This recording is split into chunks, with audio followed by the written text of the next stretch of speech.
Est-ce que vous êtes d'accord ou pas d'accord? Habillage à la parisienne. Damien? Pas d'accord. Pas d'accord. Philippe? Difficile d'être d'accord, faut pas... Donc pas d'accord. Non. Pas d'accord. Frédéric? Pas d'accord du tout. Pas d'accord du tout. Oh, non. Pas d'accord non plus. Pas d'accord, j'ai l'impression que ça fait l'unanimité. Président? Bah, pas d'accord non plus. Pas d'accord. On va aller sur le pas d'accord du tout parce que Fred, c'était très clair. Il nous prend pour des jambons? Un peu. Pour du C'est Ramon? un peu systématique, je trouve, avec Luis Enrique. Hein, faut peut-être arrêter. L'an dernier, il avait dit que son équipe était très compétitive. Oui, voilà, non mais Mais c'est pas à nous que ça s'adresse. au bout d'un moment, il parle oui, à son non, mais équipe. voilà, mais on a compris le truc. Voilà, c'est une espèce de disque, comme ça. Il aime bien balancer des petits trucs, des petites provoques. Là, c'est formidable. Il a un groupe qui est complet. Il va faire jouer Barcola numéro 9. C'est du transfert de 50 buts dans la confiance. saison. Voilà. Transfert Ça de est très confiance. bien. Continuez comme ça. Je les vous gars. fais confiance. Voilà, c'est vrai que Mbappé qui est parti, c'est pas du tout un affaiblissement. Tu te sépares de Danilo certainement. Tu pouvais t'arrêter là. Voilà, tout ça c'est bien. Et puis les renforts qui sont arrivés sont effectivement extraordinaires. Hein. Vous les voyez, les ça. renforts majeurs. Donc, il y a Désiré Doué, 50 millions.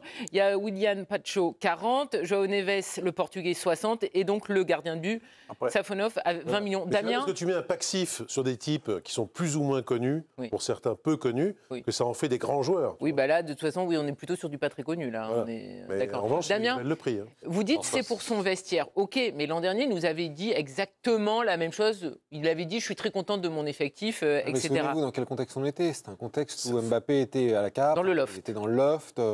Il fallait composer sans lui. Il n'allait pas dire ouais, sans Mbappé, on est mort. Ou, Oui. Oui, mais il n'est pas obligé d'employer ces mots-là.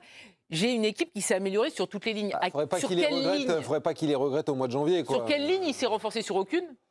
Si, éventuellement. Moi, je trouve que Pacho en défense, c'est un bon défenseur. Et, en l'absence de Kimpembe. Tout ça. Il vient de Francfort. on Ouais, rappelle. mais je pense que c'est pas mal. En tout cas, il affaiblit pas la défense. Et le milieu, il s'est renforcé. Vous nous faites rêver. Le milieu, il s'est. Moi, j'ai dit que je n'étais pas d'accord avec lui. Non, mais je ne sais pas si c'est un vrai renfort, Neves. En fait, j'en sais rien. C'est très prometteur. En tout cas, numériquement, Techniquement. ça apporte quelque chose. Ouais, mais c'est une promesse. C'est une promesse. Mais Neves, il n'était pas titulaire avec le Portugal et avec Benfica. Et je l'ai pas. J'ai regardé un peu. Oui, il n'a mais- pas fait une. Il est bon, c'est un bon joueur, mais Non, mais c'est surtout qu'il a des caractéristiques c'est pas plus fort que Vitinha. quoi. qui font Ah bah non. que dans un domaine où le PSG était en carence, Voilà, il a un profil. c'est ça. Après, c'est pas garanti que ça marche, mais si ça marche, c'est vraiment un joueur qui a ce poste-là. Parce que Vitinha peut pas tout faire, il va pas faire toute la saison. C'est ça, il est capable de prendre le relais. Et Lui, il est premier match, capable première passe de décisive. jouer plus bas, On dit ce qu'on veut. sécurisé. Visiblement, il a quand même montré suffisamment de garanties et il y avait suffisamment de grands clubs qui étaient sur lui. À l'âge qu'il a, il a Ouais. une capacité à Bien sûr. sécuriser. Quand il est sous pression, bas, il est capable de ressortir. Alors, c'est un peu le fantôme de Verratti. C'est celui qu'on qui attend revient. depuis des années. Mais voilà, c'est un joueur de stabilisation au milieu de terrain, capable de jouer aussi plus haut. Alors, ce qu'il faudrait, moi, j'ai vu rentrer, on l'a foutu à gauche, l'entrée, là. C'est pour ça que Barcola, il faut surtout qu'il reste à gauche et qu'on n'aille pas demander à Neves de commencer à faire, même si sur. C'est là où il fait sa passe sur le décisive. but, il fait, oui. Alors, et ça, c'est la magie du foot. Bien sûr. Mais c'est-à-dire qu'il a utilisé son pied gauche une fois. Mais c'est- Le reste mais du temps, c'est on a pas vu que qu'il pour ça. fallait pas qu'il soit amené à utiliser son pied gauche. quand S'il il ne le est fait devant. pas, l'action Juste, n'arrive jamais. regardez ce que dit Luis Enrique, donc c'est sur PSG TV. João Neves est un milieu de terrain de très haut niveau avec les caractéristiques parfaites que nous recherchons chez un milieu de terrain. Je suis- Alors évidemment, c'est de la com, mais est-ce que vous êtes Non, d'accord avec bah ce qu'il oui. dit? Moi, je Il a suis- les moi- caractéristiques parfaites. Bah, parfaite, oui, parce que techniquement, on n'a pas 50 millions de joueurs qui sont capables de faire des passes décisives. Donc il prend le relais aussi de Vitinha. Alors, je ne dis pas qu'il est plus fort ou moins fort que Vitinha. Je dis juste que c'est un vrai relais de Vitinha. Donc, si tu as la possibilité, selon les matchs, selon l'adversaire, de mettre les deux, bah, tu mettras les deux. Mais si, je ne suis pas sûr. Mais en tout cas, c'est un vrai relais technique de Vitinha. Maintenant, je ne suis pas sûr que ce soit le joueur qu'on attendait. Parce que moi, j'attends plus un joueur devant la défense qui défonce tout le monde et qui est capable techniquement d'apporter ce qu'il doit apporter. C'est ça qu'on attend en vrai. Il n'existe le pas joueur. celui-là. Ça Si, fait il des années n'existe qu'on le plus, cherche. on va dire. Le Depuis problème- Thiago Motta, il n'existe Voilà. Le problème dans la déclaration de Luis Enrique, c'est le sur toutes les lignes. Parce qu'en fait, on est tous Oui, à c'est peu ça. près d'accord pour Bien dire que Pacho n'affaiblira pas la défense, qui va peut-être même la renforcer, que João Neves n'affaiblira pas le milieu de terrain, qui va peut-être même le renforcer. Il y a une certaine stabilité dans cet effectif.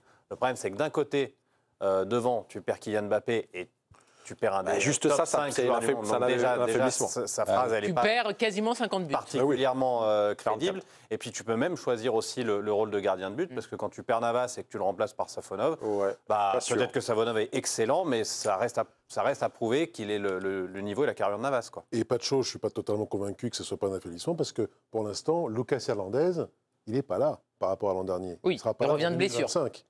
Hein, c'est beaucoup. Donc dire qu'on ne s'affaiblit pas en défense, ça reste à prouver. Parce qu'une charnière Lucas Hernandez, Marquinhos... Beraldo, on ne sait toujours pas.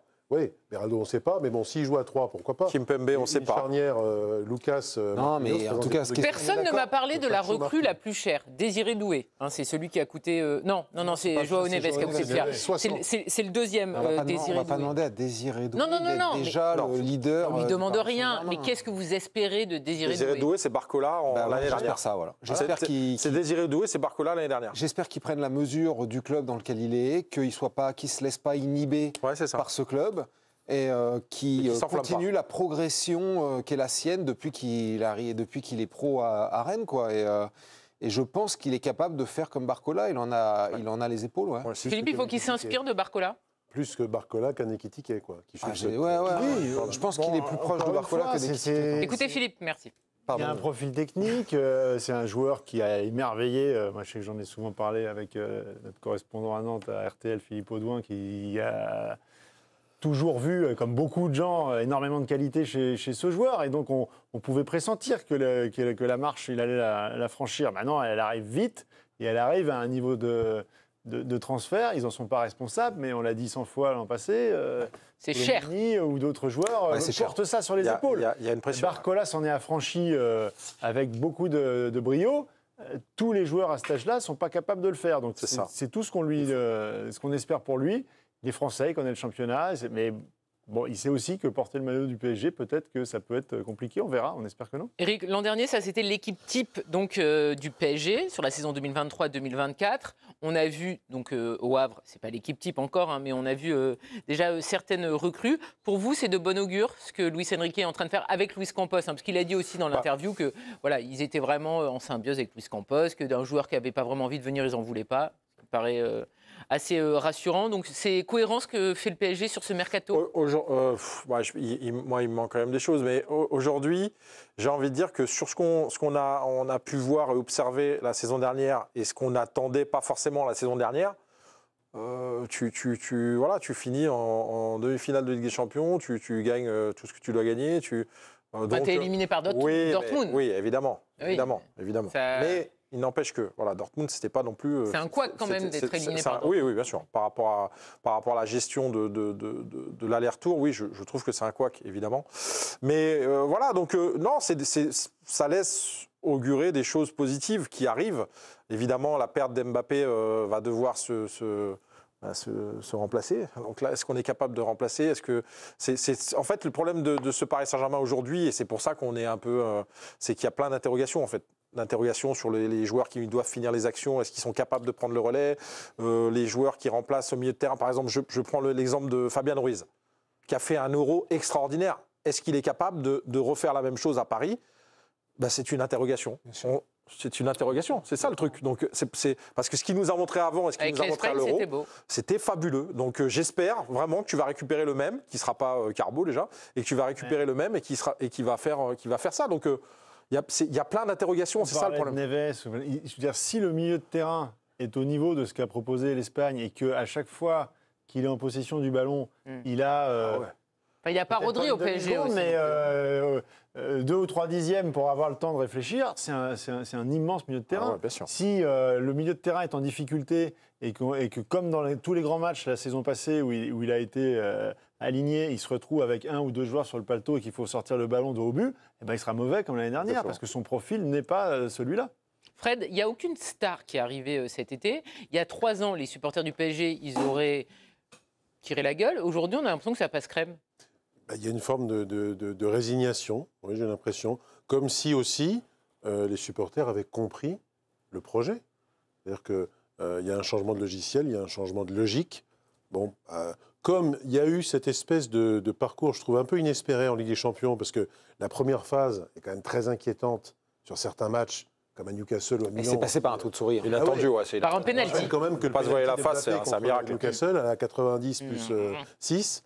Voilà, c'est ça qui fait la diff. C'est pas grand-chose. Derrière, pour une fois, tu n'as pas un 8e, il y a inabordable avec la Real Sociedad, ça se passe bien. Le Barça, c'est quand même un bon gros match sur tout le retour, évidemment.